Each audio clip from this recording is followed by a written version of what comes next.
All right, yeah, obviously we had a chance to visit about these two, but excited to welcome both Jamar and DeMarco. Jamar's responsibilities, do want to clarify, a little bit different than the release that we put out. He'll coach our outside linebackers and our defensive ends. Calvin Thibodeau will remain as the defensive line coach.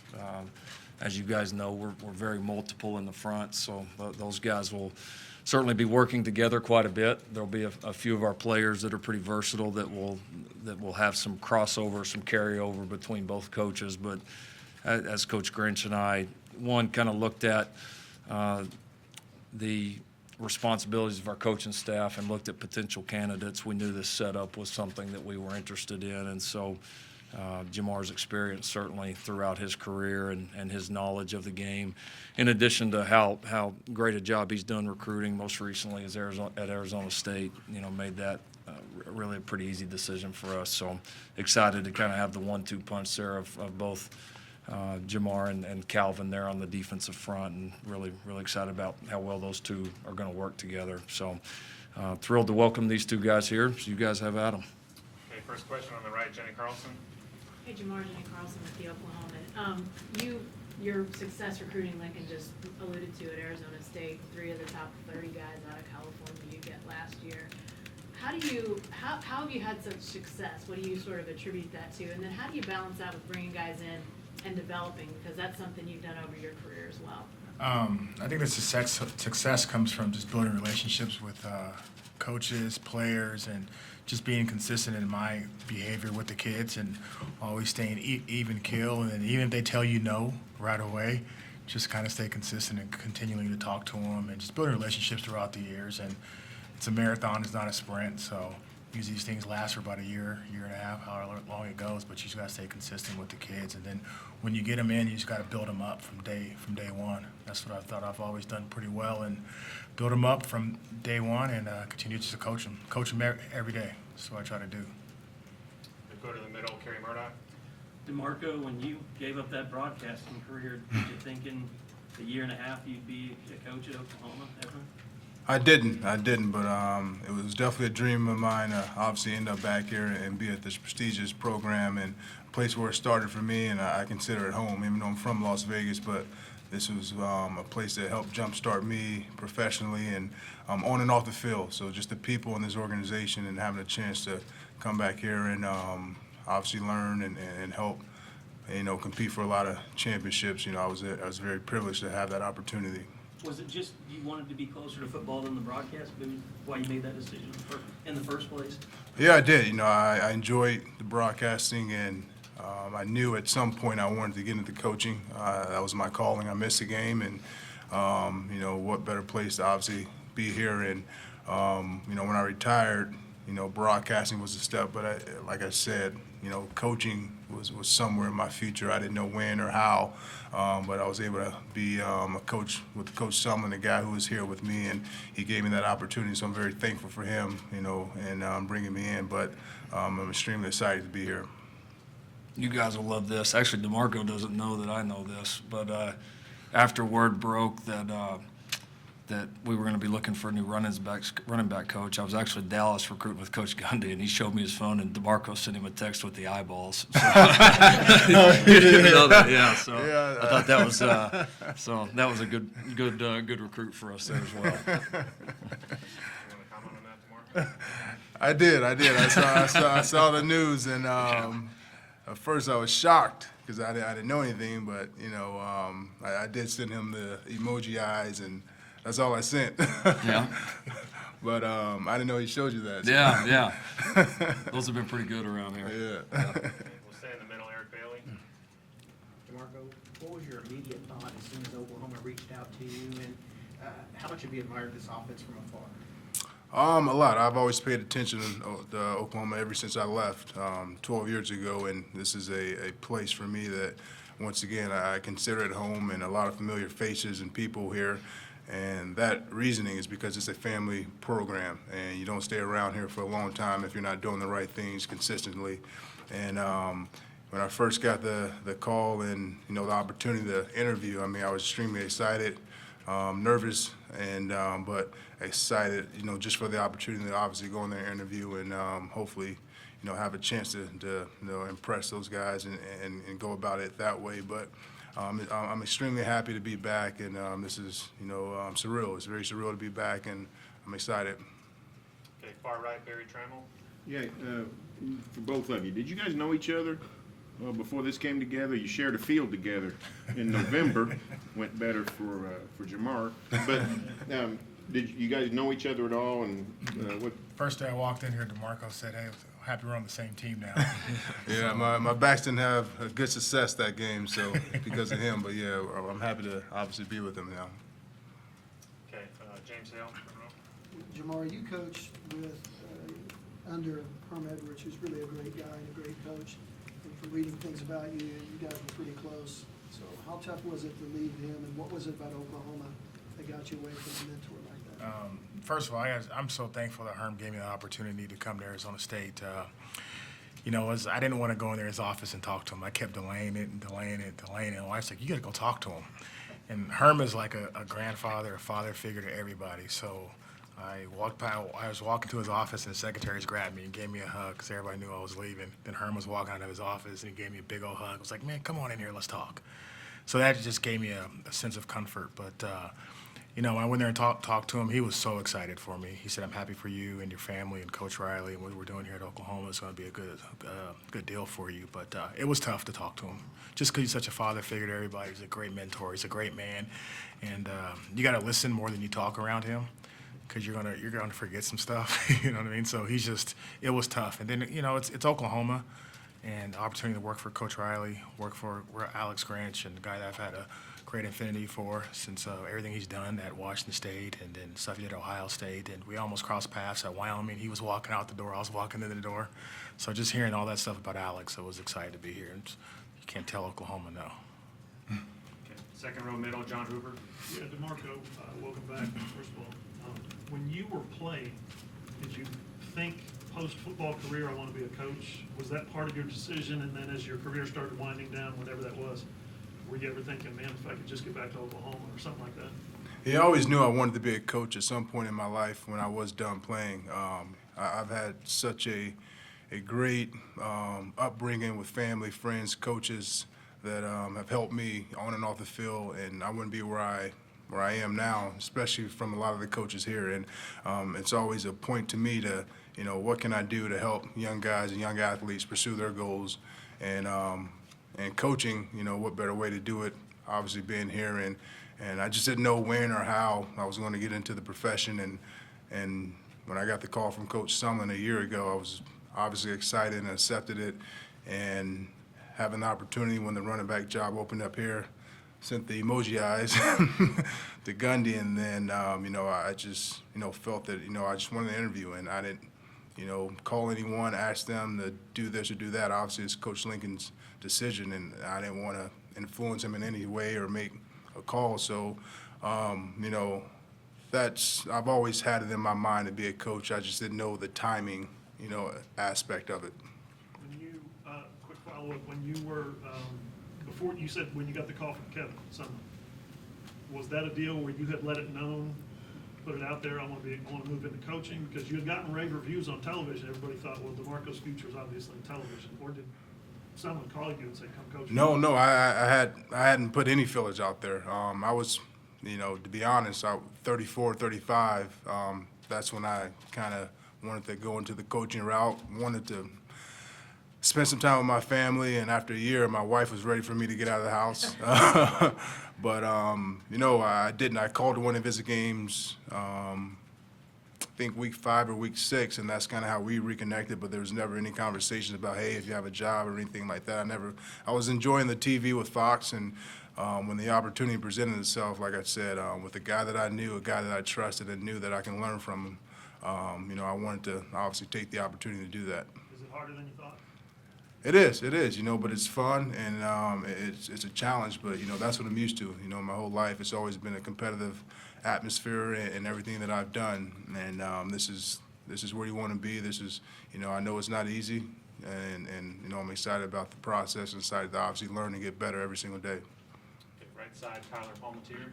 DeMarco, you just kind of touched on this, but what was the most challenging part about going from playing the position to talking about football to then coaching it and making adjustments on the field, things of that nature? For me, honestly, it was the fact that I had no control when they were on the field, and I trusted my players, and obviously you give them all the tools, and they're very receptive. But just the fact that you're on the sidelines, you really don't have the physical control over it in that aspect. But it's been a very smooth and easy transition, to be honest, only because of the coaching staff that I was a part of last year, and now coming to the staff, and they've obviously been doing it a lot longer than I have. But I think it marries with what I've been able to do, and just learning and listening and taking notes, from everyone, whether it's offensively, defensively, special teams wise. I pride myself on watching everyone and learning, good, bad, ugly, whatever the case may be. There's always something you can take from it. Do you have one experience specifically that stands out in terms that you felt was really eye-opening on the coaching side of things? I would say, honestly, just the kids, how receptive and respectful they are. Nowadays things are a lot different. When I was growing up and going through this process, it was about traditions and things of that nature. Now you move on, and it's about uniforms and certain things of that nature. But, I wouldn't say I lost touch with the youth, but you hear certain things and you see how things are going. But, just the recruiting aspect and the kids that we had on our team a year ago, even the kids now, they're extremely bright kids. They're very receptive, like I said. But I think that's and all they want to do is learn and get better and compete. So that's a great thing for me. Go to second row, Jason Kersey. DeMarco, does your success that you had in the NFL, does that help in recruiting? And specifically, everybody knows how important Dallas is to OU's recruiting because of your success with the Cowboys. Does that open more doors for you? Are kids more receptive to you because of your success in the NFL?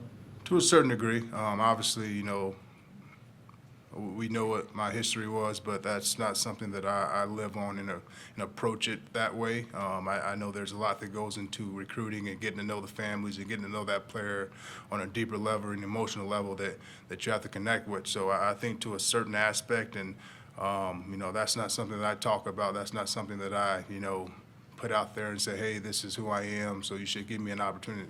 That's to me, it's sort of irrelevant. It takes a lot deeper path and a deeper emotional connection to get into it with these kids and their families. Well, why is that? Why do you view that as irrelevant? I wouldn't say that, maybe I used the wrong word, but I wouldn't. That's not a slam dunk to get you, into that relationship with that kid. Obviously they know, I know, and that's not a recruiting pitch for me.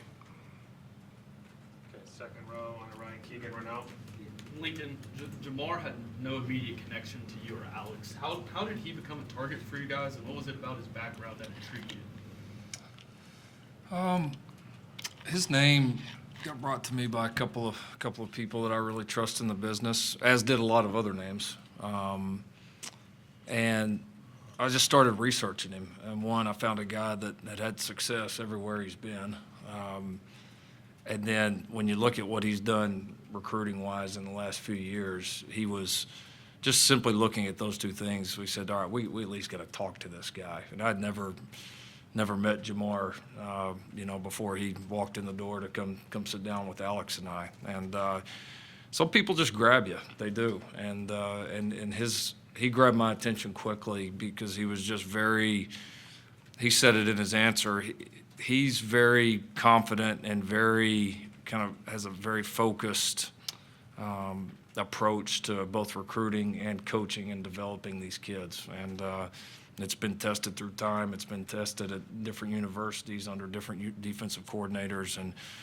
And then as I started talking to a lot of the coaches that he had worked for, all the answers were the same. It was the same conversations every single time. So you love the consistency that he's had. So it was the right fit at the right time. And we know how competitive certainly the defensive line, defensive end, outside linebackers, those type of bodies, there's the least amount of them. They're the hardest to find, and everybody wants them. And so you gotta be an elite recruiter. You got to be an elite developer of talent. And then as we got to know, Jamar, his family, they fit in with our culture here, our family atmosphere.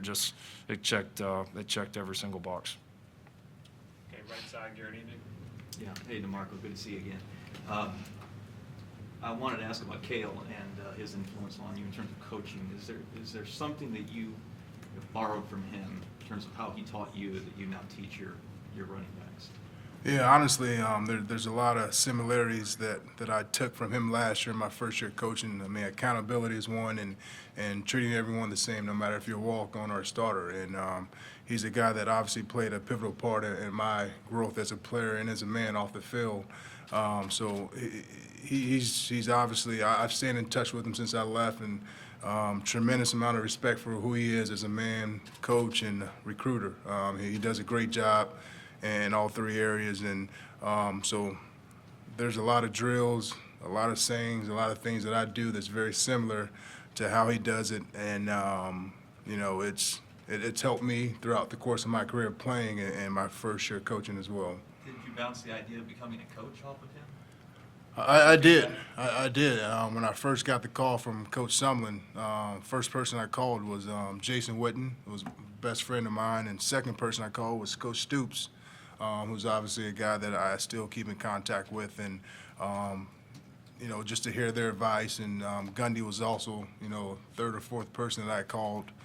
Obviously, him having a relationship with Coach Sumlin and knowing the coaching, you know, atmosphere and the time and whatnot. So I've always stayed in touch with him, you know, good, bad, ugly, and he's always been a positive mentor for me, and just kind of bouncing ideas and things off that, you know, I may need someone outside of my family to talk to about.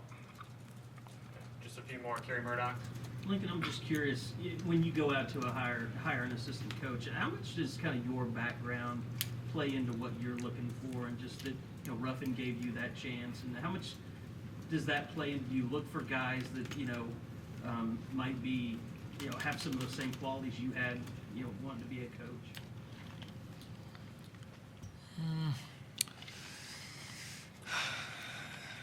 It's honestly a tough question to answer, because I think every hire is so different. You know, I've worked for guys. I've been lucky. The guys I've worked for in the past, I think, I've always thought the best coaches, as far as hiring assistant coaches, they don't care a whole lot about what the outside thinks. They're not necessarily trying to win the press conference. They're just simply hire the best person to do the job at the place that they can. You know, and I learned that at first. I mean, I thought that was always one of Mike Leach's strongest qualities. You know, he hired a bunch of no-name guys there that nobody had ever heard of, and now it's, you know, littered with head coaches and coordinators all across the country. I thought Ruffin did a great job of it as well. And then, you know, being here for a couple of Bob's hires, or involved with a few when I got here, I always appreciated how decisive he was. I mean, he found his guy. He didn't waste a whole lot of time. That's always kind of been my feel. I mean, you know, I don't want to sit here and go through the number of guys I've interviewed for spots, you know, coaching spots in our staff since I've been here, but it's not a whole lot. I mean, I think you find the person and you lay out the qualities, and then I think the last part for me is I've always placed such a strong value on staff chemistry and how well you do your job, but also how well do you work with the other people, and that's a big part of my field and interview process. When I talk to other coaches that have worked with a particular candidate, that's normally one of my first questions is, how's he get along with everybody? How's he get along with the players, the coaches, the support staff? Because I think that part is so key, and we've been lucky. We've had a lot of great staff chemistry, and so it's a fun process. I enjoy it because it's always exciting to, in any way that it transpires, it's always exciting to have a chance to bring in new people and people that you think can make you better. And I think these two guys make us better. Okay, far right, Jenny Carlson. Yeah, Lincoln, it feels a little bit like a rewind to Bob's early days with the age of this staff.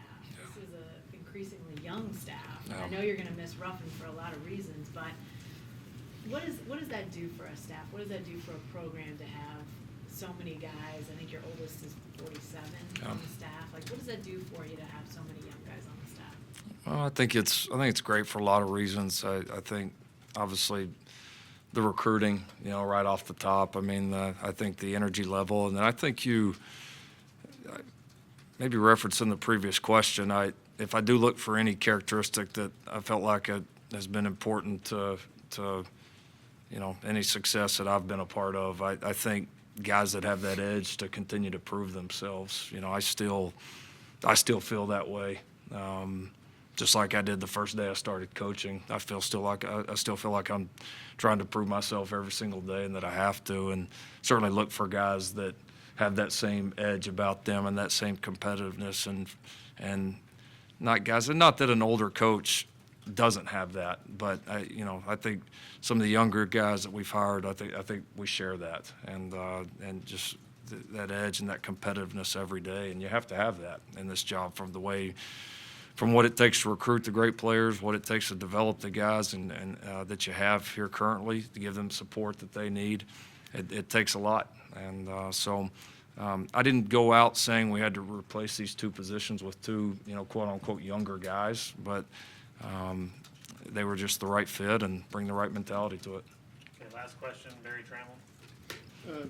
Jamar, Lincoln paints a nice picture about the progress of the Oklahoma defense. But defense in the Big 12 for several years has been a punching bag nationally. Were you aware of the perception of Big 12 and Oklahoma defense, and what can you do to sort of counter that perception when you go on the recruiting trail? You just got to work hard every day, honestly. You got to work hard every day, and at some point, we'll get better, and everybody will get better. But I think you just got to work hard every day at recruiting and doing the little things on the field at practice. And the selling point is coming here and working with Grinch and working with Coach Riley. I mean, Grinch just has a history of getting defenses turned around. I mean, he had a top 10 defense at Washington State, so that just sells itself. Like at Washington State, you're not getting the same athletes that USC is getting and Oregon's getting and even Arizona State, but he had a top 10 defense, and we're definitely gonna get there. And I'm excited to work with Grinch, work with Coach Riley. Hopefully, I answered that question right for you. You did great. Yeah, you did great.